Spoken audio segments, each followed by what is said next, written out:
പ്രിയപ്പെട്ടവരെ, ഇന്ന് നമ്മൾ പറയാൻ പോകുന്നത് KSRTCയുടെ 38 ലക്ഷം രൂപ കാണാനില്ല.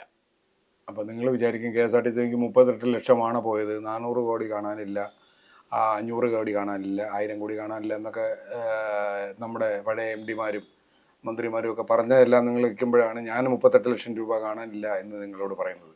ഇത് ഈ അടുത്ത സമയത്ത് തുടങ്ങിയ ഒരു കൊച്ചു പരിപാടി കേരളത്തിലെ ജനങ്ങളും KSRTCയിലെ ജീവനക്കാരും പൊതുസമൂഹവും ഏറ്റെടുത്ത് നെഞ്ചോട് ചേർത്ത് കൊണ്ടുപോകുന്ന ബജറ്റ് ടൂറിസത്തെക്കുറിച്ചാണ് പറയുന്നത്. അതിപ്പോൾ വന്നിട്ടിപ്പോൾ കുറഞ്ഞ കാലങ്ങളേ ആയുള്ളൂ. ജനകീയമാണ്, എല്ലാ ജനങ്ങൾക്കും ഉപകാരവും, എല്ലാവർക്കും എന്താ പറയുക, പല പല ടീം അംഗങ്ങളും ഇതുമായി ബന്ധപ്പെട്ട് മുന്നോട്ട് പോയിട്ടുള്ള പല ആളുകളും വളരെ മനോഹരമായ നല്ല അഭിപ്രായങ്ങൾ പറഞ്ഞിട്ട് പോവുകയും രേഖപ്പെടുത്തിയിട്ട് പോവുകയും ചെയ്യുന്ന ബജറ്റ് ടൂറിസത്തിൻ്റെ 38 ലക്ഷം രൂപ യഥാസ്ഥാനത്ത് അടയ്ക്കാത്തത് കൊണ്ട് ഈ സംഗതി കാണാനില്ല. ഇതിനു മുമ്പും KSRTCയിൽ പല കളവുകളും ഉണ്ടായിട്ടുണ്ട്. കാര്യം ഞാൻ കേട്ടിട്ടുള്ളത്, അറിവ് ശരിയാണോ എന്നറിയില്ല, എന്നിരുന്നു കഴിഞ്ഞാലും ബാംഗ്ലൂർ സർവീസ് നടത്തിക്കൊണ്ടിരുന്ന വാഹനം പാലക്കാട് ക്യാഷ് അടയ്ക്കുന്നതായി കാണിച്ചിട്ട് ഈ ക്യാഷുകൾ മുഴുവനും സ്വന്തം പോക്കറ്റിൽ മാറ്റിയ ഒരു കണ്ടക്ടറെക്കുറിച്ചും ഞാൻ കേട്ടിട്ടുണ്ട്. അയാൾക്കെതിരെയും, അയാൾ യൂണിയൻ്റെ നേതാവായിരുന്നു, അയാൾക്കെതിരെയും വലിയ നടപടിയൊന്നും ഉണ്ടായില്ല. അതേ രീതിയിൽ ബജറ്റ് ടൂറിസവും മുന്നോട്ട് പോയി കഴിഞ്ഞാൽ ഇത് ഏറെ കാലം മുന്നോട്ട് പോകും തോന്നുന്നില്ല. കാരണം പല ഡിപ്പോയിലും ഇത് നഷ്ടത്തിലേക്ക് വരുന്ന അവസ്ഥയെത്തുകയും മാനേജ്മെൻറ്റ് അതിനെക്കുറിച്ച് പുനർചിന്തിക്കുകയും ഈ പരിപാടി തന്നെ നിർത്തലാക്കുന്ന ഒരവസ്ഥയിലേക്കും വരും. കൂടാതെ KSRTC കൊറിയർ സർവീസ് നടത്തുന്നുണ്ട്. ഇപ്പോൾ നിലവിൽ അതിൻ്റെ ചാർജും വെയിറ്റ് അനുസരിച്ച് ചാർജും കൂട്ടാൻ തീരുമാനിച്ചു. നല്ല കാര്യമാണ്. കാര്യം തപാലോ ഇപ്പം അവർ ചാർജ് കൂട്ടിയിട്ടുണ്ട്. KSRTC കുറഞ്ഞ നിരക്കിൽ, ഇത്രയും കുറഞ്ഞ നിരക്കിൽ വേറെ ഒരു സ്ഥാപനവും ഇത് കൊണ്ടുപോകുന്നില്ല. അപ്പോൾ അതുകൊണ്ട് തന്നെ ജനകീയമായി മാറി.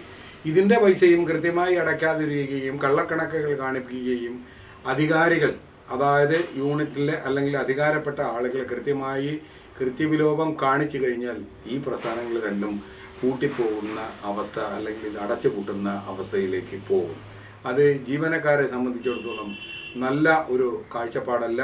അധികാരികളെ സംബന്ധിച്ചിടത്തോളം ഇത്തരം ഈ 38 ലക്ഷം രൂപ പോലെയുള്ള കേസുകെട്ടുകൾ വെറുതെ വിട്ട് കഴിഞ്ഞു കഴിഞ്ഞാൽ ഇത് മറ്റൊരാൾക്ക് ഇത് പാഠമാവുകയും അവരും ഇതേ അനുഭവം അല്ലെങ്കിൽ ഇതിൽ വലിയ അനുഭവങ്ങൾ, പാഠങ്ങൾ വെച്ചുകൊണ്ട് മുന്നോട്ട് പോകുമ്പോൾ ഇത് നഷ്ടത്തിൽ നിന്ന് നഷ്ടത്തിലേക്ക് കൂപ്പുകുത്തും.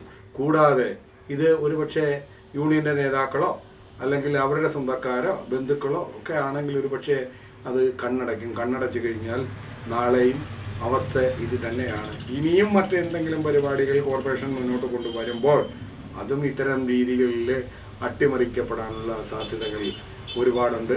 10, 50, 60 യാത്രക്കാരുള്ളതിൽ ഒരു ഹാഫ് ടിക്കറ്റ് എടുത്തില്ല എങ്കിൽ ആ കണ്ടക്ടർക്കെതിരെ എന്തെല്ലാം നടപടികളാണ്, എന്തെല്ലാം അച്ചടക്ക നടപടികളാണ് നിങ്ങൾ സ്വീകരിക്കുന്നത്?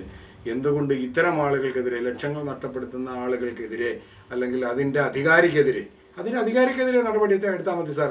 അപ്പോൾ അയാൾ ഓട്ടോമാറ്റിക്കായി അത് ബോധ്യപ്പെടുകയും മറ്റുള്ള ആളുകൾ അത് കണ്ടുകൊണ്ട് തന്നെ മുന്നോട്ട് പോകുന്നൊരവസ്ഥ ഉണ്ട്. കാരണം എന്ന് പറഞ്ഞു കഴിഞ്ഞാൽ ഗൾഫിലൊക്കെ ജോലി ചെയ്തിരുന്ന കാലങ്ങളിൽ ഈ അമേരിക്കൻ കമ്പനികൾ, US ബേസ്ഡ് ആയിട്ടുള്ള കമ്പനികൾ 1 രൂപ നഷ്ടപ്പെട്ട് കഴിഞ്ഞാൽ എത്ര ലക്ഷം രൂപ ചിലവാക്കിയാണെങ്കിലും അവർ ആ 1 രൂപ തിരിച്ചു പിടിക്കും. കാരണം ഇത് കണ്ടുകൊണ്ട് നിൽക്കുന്ന മറ്റ് ജീവനക്കാർ 1 രൂപ മോട്ടിക്കാതിരിക്കാൻ വേണ്ടിയാണ് 1 ലക്ഷം രൂപ 1 രൂപയ്ക്ക് വേണ്ടി മുടക്കുന്നതെന്നുള്ളതാണ് അവരുടെ ആപ്തവാക്യം.